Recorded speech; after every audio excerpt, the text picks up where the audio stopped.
Hello, sir. Can you Good hear me morning. now? Hello, sir. Yes. Good morning. Yes. Yes, sir. First, ask ko lang bakit natagalan yung filing since April 14 pa nangyari yung yung hearing sa Congress, and hindi ba didepensa ng lawyer ni Madriaga na protected siya since may congressional hearing niya sinabi yung kanya supplemental affidavit? Bakit natagalan? Well, the honest answer to that is it just wasn't a priority at that time to file right away. We were prepared naman to file soon after the affidavit was executed, but it wasn't one of the priorities of the vice president at that time. And with respect to yung testimony being protected, well, we are, kaya kami nag-file sa Taguig is because the affidavit was executed in Taguig. So we're not really questioning the fact that he read that affidavit in Congress, but the fact that he executed knowingly false testimony in an affidavit in Taguig, in the city of Taguig, while he was detained in BJMP. And then second, sir, I understand during his testimony before nga sa house, ang sabi niya less than 24 hours and not 11 days na nagastos yung 125 million. And pa-expound ko lang nga yung sabi niyo na he is lying when he said that. Yeah.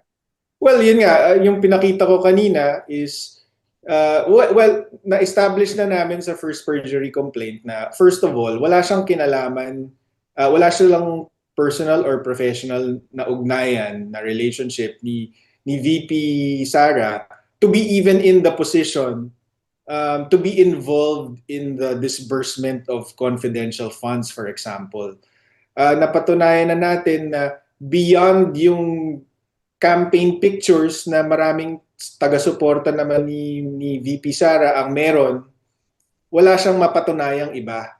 Kasi ang totoo niyan is si Ramil Madriaga was just one of thousands of campaign supporters of the Vice President. Pero beyond that, wala na po silang relasyon. So, wala siyang personal knowledge on how confidential funds are used or how these are disbursed. Tapos yun nga, when he supplied the details, parang they immediately and publicly collapse under the slightest scrutiny. That's what we say. Kasi yun nga, sabi niya, dineliver niya sa Cabuyao, Laguna. Sabi niya, clearly, tanaw niya daw yung SNR sa Cabuyao when they delivered, pero wala namang SNR mall sa Cabuyao, Laguna. Sabi niya, may delivery siya sa Nomo Basho, 12 midnight. Ang malas niya, merong private Christmas party doon sa Nomo Basho na napakaliit na lugar. Pinakita natin yung pictures kanina.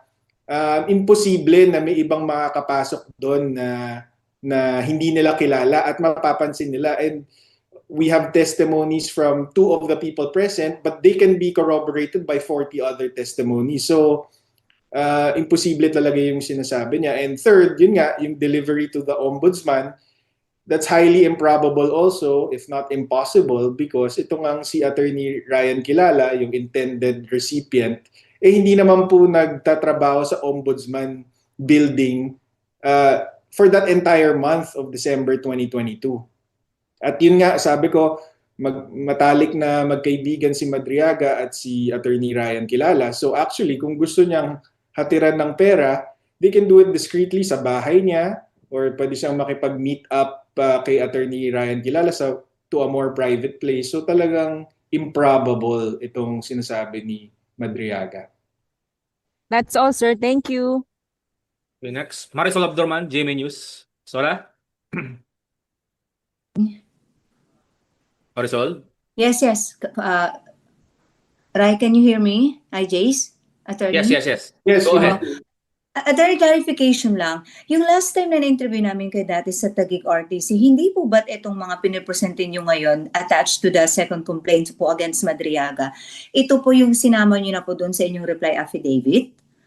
Hindi pa. Actually, bago. Yung mga present ko this morning sa inyo, yan yung mga hindi pa kasama sa first Mm-mm. perjury complaint. But Tama.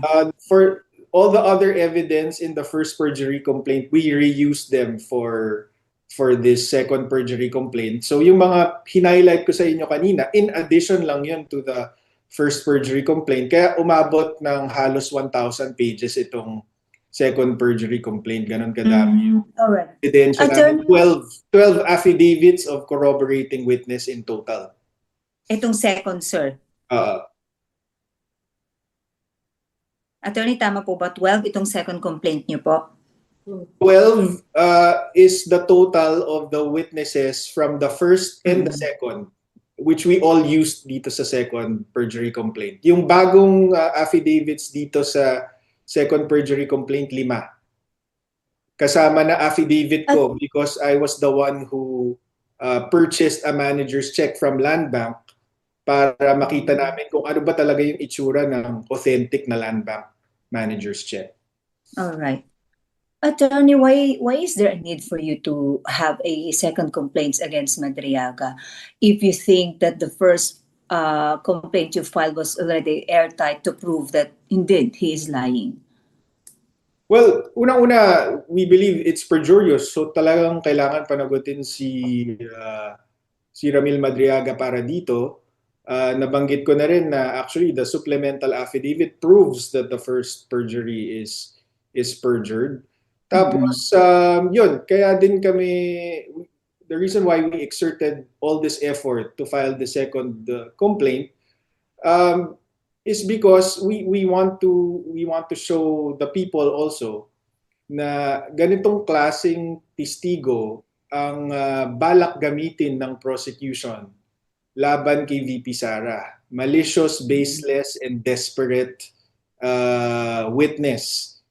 So ganun din yung character ng mga taong nasa likod ng impeachment. Wala talaga silang basihan, talagang politika lang ang habol nila.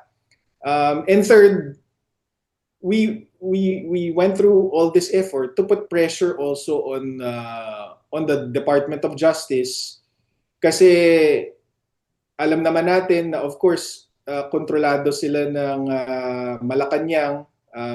The Secretary of Justice is of course a cabinet member of PBBM na kalaban sa politika ng ating Vice President. So we don't want to give them any reason to dismiss the complaint. Kaya umabot ng ganito, 750 pages itong second complaint, yung first complaint 300 pages para walang butas, para mahirapan sila kahit gusto nilang i-dismiss. Dahil sa politika, may hirapan sila. Kung i-dismiss man nila, magmumukhang sinadya nila para lang siraan itong si VP Sara. Actually, Attorney Pao, that's supposedly my next question sana. Do you still have faith? Are you still confident na despite all the evidences that you have, knowing na syempre DOJ, gobyerno, ang kalaban natin dito? Oh, well, actually sa unang meeting pa lang namin ni VP Sara bago i-file yung first perjury complaint, sinabi na natin sa kanya yan na ma'am, pwede po natin kasuhan si Madriaga at klaro naman na nagsisinungaling siya pero ifa-file po natin yan sa Office of the City Prosecutor na nasa ilalim ng Department of Justice at dahil magkalaban kayo sa politika, more likely than not, gagawa sila ng mga hakbang para i-dismiss yan kahit malakas yung kaso natin. So, sabi namin sa kanya, sige, kasi sabi niya, hindi pwedeng palampasin ito kahit ganun ang sitwasyon. So, ginawa namin ang lahat ng makakaya namin para maging airtight itong kaso, para hindi nila ma-dismiss ng madali. And that's why din nagpapatawag kami ng mga press briefing na ganito para makita nyo kung gaano kalakas yung ebidensya ng Vice President laban kay Ramil Madriaga. At alam nyo naman sa pag-cover nyo ng politika, yung mga nasa legal beat, dito justice beat, na a lot of criminal cases have been filed with less evidence. Alam po natin yan. Sometimes criminal cases are even filed based on affidavits alone without much documentary evidence. Pero dito po, sabi ko nga, yung combined ng first and second perjury complaint, ang total na po niyan is 1,000 pages including testimonial and documentary evidence. So malakas po yan. Kapag dinismiss po yan, may magic dyan.